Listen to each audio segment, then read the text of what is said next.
Sir কাল আমি টিউশনে আসতে পারবো না। কেন, শরীর কি খারাপ? না স্যার, আমার দাদু মারা গেছিল না, কাল দাদু শ্রাদ্ধ, আমি কাল সেখানেই যাব। ও আচ্ছা আচ্ছা, তাহলে তুমি এক কাজ করো, নোটসগুলো পরের দিন এসে নিয়ে নিও। ওকে, থ্যাংক ইউ স্যার। ওকে ওকে। খোকা, কাল তোর জন্য একটা মেয়ে দেখতে যাব। আরে মা, এইসব হুটহাট সিদ্ধান্ত তুমি নাও কেন বলো তো? আমি কিন্তু ওদেরকে কথা দিয়েছি, এবার আপনার মেয়েকে নিয়ে আসুন, মুখটা দেখি।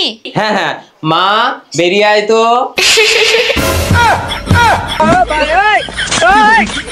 ও, এই তাহলে তোমার দাদুর শ্রাদ্ধ? আমার মেয়েটা তো বিয়েতে কিছুতেই রাজি ছিল না, ওকে খুব জোর করে রাজি করিয়েছি। হ্যাঁ হ্যাঁ, সে তো হাড়ে হাড়েই টের পাচ্ছি।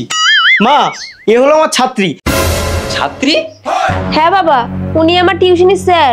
স্যার তো কি আছে, বিধাতা যাকে যেখানে ঠিক করেছে তার সেখানেই বিয়ে হবে। আন্টি, স্যারকে একটু বোঝান না। তুমিও তাহলে পছন্দ করে ফেলেছো?